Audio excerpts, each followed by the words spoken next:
Logotipam, kas rotā manas plaukstas virspusī, ir kalēja laktas kontūra.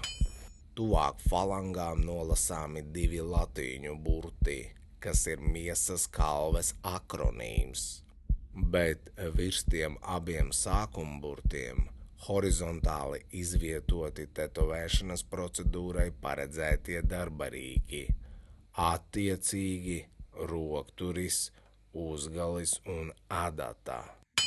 Vai tev kārojas pēc ekskluzīva tetovējuma?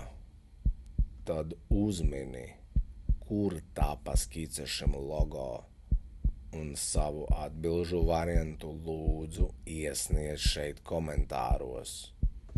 Pirmais pareizās atbildes iesūtītājs būs sev nopelnījis konsultāciju, skici un tetovējumu. Lai tad top!